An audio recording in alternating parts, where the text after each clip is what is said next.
مجھے بتاؤ کتنے مسلمان ہیں جو سکون کی سانس لے رہے ہیں؟ ہر جگہ طوفان ہے، ہر جگہ گھر جہنم قدا بنا ہوا ہے۔ کوئی کہتا ہے مولانا بچی کو رشتے اچھے نہیں آتے، بستر پہ کروٹیں بدل رہے ہیں، بیٹیوں کے لیے تڑپ رہے ہیں، سسکیاں لے رہے ہیں۔ میں پوچھنا چاہتا ہوں مسلمانوں مجھے بتاؤ بیٹیوں کو اچھے رشتے کیوں نہیں آتے؟ ایسا کہ اللہ نے ان کا جوڑا پیدا نہیں کیا، پیدا کیا ہے۔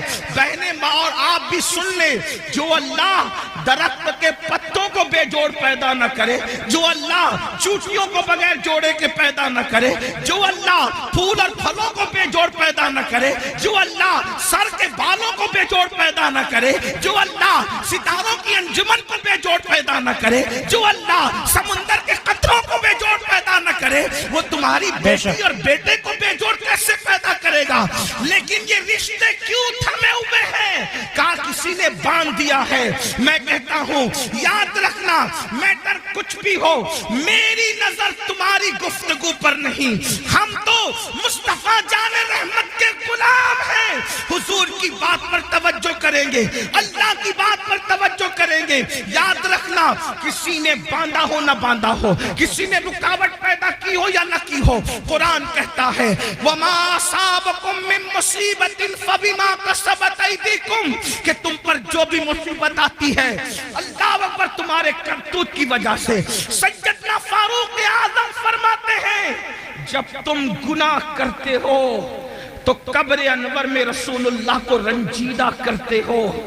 جو قوم اپنے نبی کو قبر انور میں اذیت پہنچائے وہ قوم بستر پر سکون کی سانس کیسے لے سکتی ہے؟ تم خدا کے محبوب کو بے قرار کرتے ہو، پھر اللہ تمہیں بے قرار کرتا ہے۔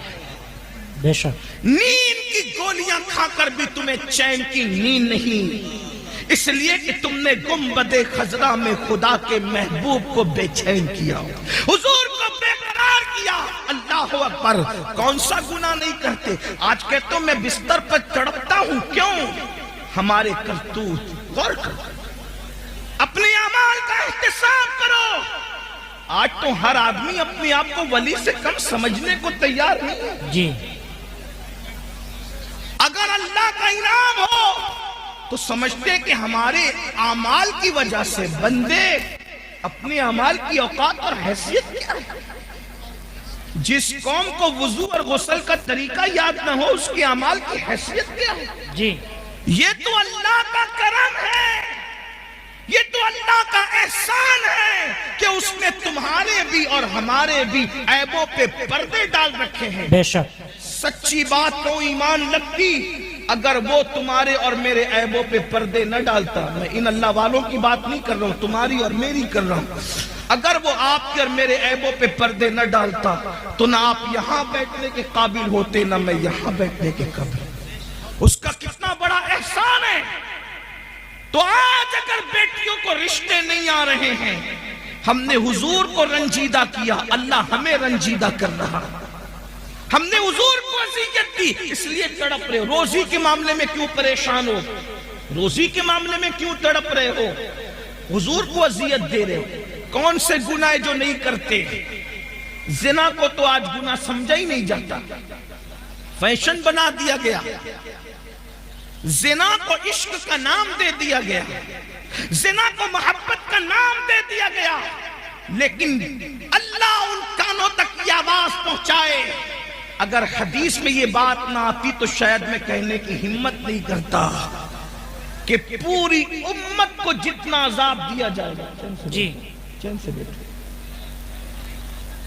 پوری امت کو جتنا عذاب دیا جائے گا اس کا نصف عذاب شادی شدہ زانیوں کو دیا جائے گا۔